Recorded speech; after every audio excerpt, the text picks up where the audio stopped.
Hello, book lovers, and welcome to Book Talk Radio Club. My name is Claire Perkins, and today I'm talking to T.L. Clarke. T.L.'s books cover all different types of love, from paranormal romance to damaged love, from BDSM to bisexual love. That's a lot of love in different forms. Hi, T.L. First of all, thank you for coming on Book Talk Radio Club, and welcome. Thank you. Good morning. Good morning to you. That's a whole lot of love going on in your books. Why the exploration into the different types of love? Love just intrigues me, really. It's the most powerful force on the planet. Yes. And it comes in so many different forms. And I'm intrigued. I want to explore them all and try and unlock some of its mysteries. Fair enough. So let's go through your book, starting with Love Bites. I understand it's part one in the darkness and light duology, part two being Love Bites Harder. Am I correct in thinking that these are paranormal romance and have a vampire or two lurking around the pages? Yes, you are. It's definitely paranormal romance officially. Right. Some people like to call it an epic fantasy because it sort of delves into a few different realms and genres. But yeah, my vampires are very different, actually. I know that sounds really cliched. Everyone says, oh yes, vampires like you've never seen. But these truly are. They're not undead. They don't sparkle in sunlight. And actually, they've got a different name. Collectively, they're called Eline Fae. And they have witches that help them out. And then there's a whole host of magical beings that come into the equation. And a lot of the stuff in there is actually borrowed from my own learning. I started looking into witchcraft, and there's herbalism and crystals and the meaning of colours all interwoven. So It's sort of got one half of a foot in reality at the same time as exploring this whole fantasy world. Interesting. So tell me about Damaged and Broken Love. I mean, you have a trigger warning attached to this one, don't you? Yes, there's trigger warnings all over. It's in the book description. It's at the beginning of intense chapters, so that if anyone does have triggers, they can skip certain chapters if it's too much, as like skip this one and go to chapter XYZ. But why do you have trigger warnings? What is the reason for the trigger warnings?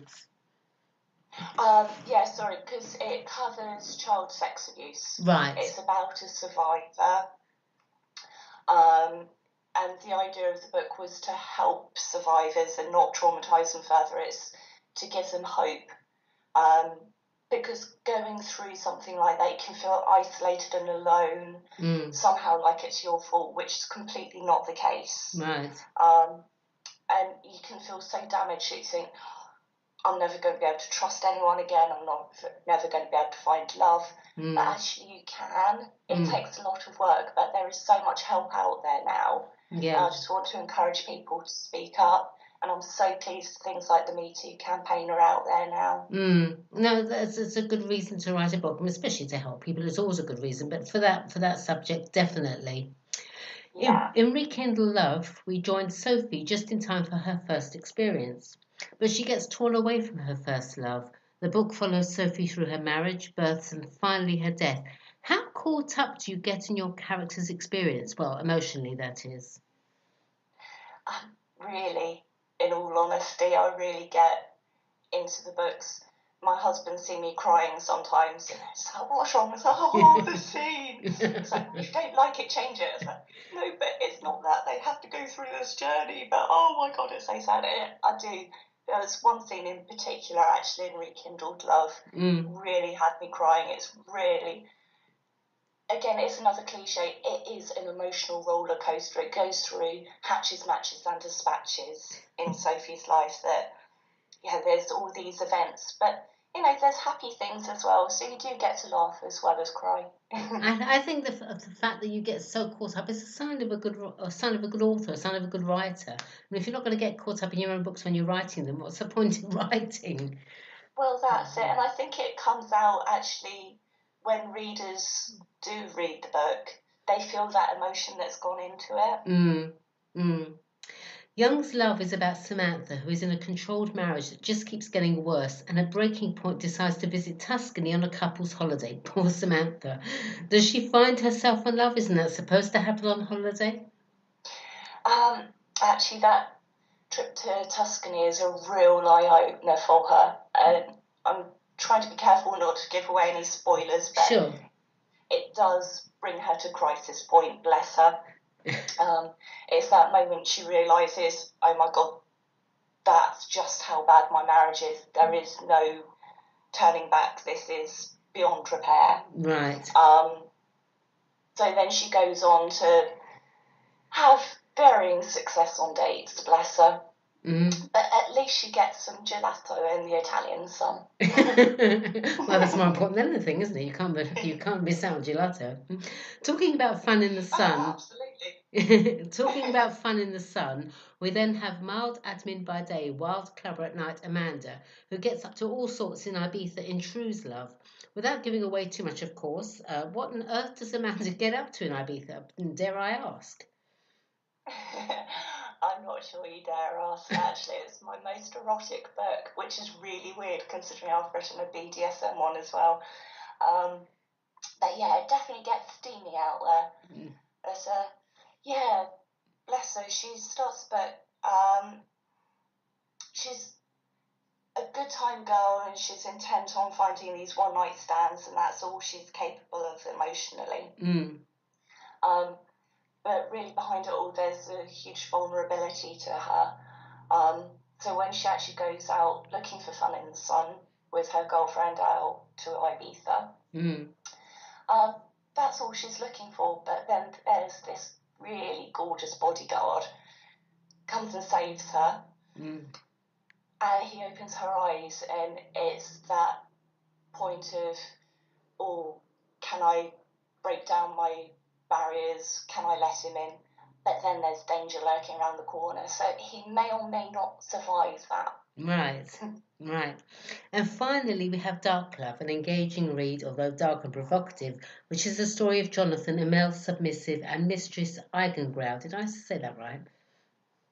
Eigengrau, yeah. Yeah, his female dominatrix, a story set in the world of BDSM, bondage, discipline, submission, and masochism. Actually, God, these interviews are educational. What led you to write a book about love in the world of BDSM?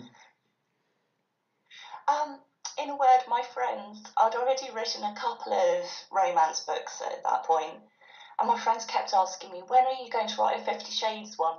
Right. So, yeah, I didn't want to do a fanfic. I didn't want to do something like 50 Shades, but I thought, okay, I can look into BDSM. I'm a big girl, I can do this. So I started researching it. Right. And actually, whilst researching, I discovered there's a really intense, deep love and trust in that kind of relationship. So I went on to explore that using Jonathan as a male submissive, which is actually quite unusual. I was going to say, yeah, it's almost a turnaround in the roles, isn't it? It is, yeah, definitely. And certainly in the book world, we don't explore that very much, but Jonathan's definitely the vulnerable one in this book. Right. And then there's that point where he's faced with maybe coming out of that lifestyle, and what would happen then when you're used to living one way, can you live another? So that's so interesting. I mean, your books are standalones. Apparently, you can pick a theme which suits your innermost desire at whim, and each novel looks at love from a different viewpoint. Are all your books adult only? They are. They're definitely 18 plus. They Right. have lots of naughty bits in normally. Should there be a warning on the front, naughty bits? Yeah. But yeah, no, they're all adults, including actually my paranormal romance, the Love Bites duology, which we've discussed. But Yeah. I really wanted that to be like a fairy tale, but for adults. Because children get fairy tales, and it's lovely, and you get all these wonderful, beautiful creatures. Right. But adults feel like they miss out a lot. Absolutely. So I kind of notched it up for them to read. It says in your bio that your loving husband and very spoiled cat have proven to you that true love really does exist. and the writing has shown you that coffee may well be the source of life. That made me laugh. Couldn't agree more. A good coffee might well just be the source of my life too. Yeah, no, coffee is definitely good. It's my writer's fuel. Absolutely, absolutely. So finally, TL, where can Book Talk Radio Club listeners purchase your books? They're all available on Amazon. Right. But they're actually just coming out of Kindle Unlimited, so slowly and definitely by the end of July, you'll be able to get them on all good e-readers, and a couple of them are actually available as paperbacks as well. Fantastic. That's lovely. All right, well, thank you very much. Please come back on Book Talk Radio Club when you've published your next book, and I'd love to chat with you and hear more. In the meantime, good luck for the future, and thank you everyone for listening to Book Talk Radio Club. Thank you very much. Have a good day.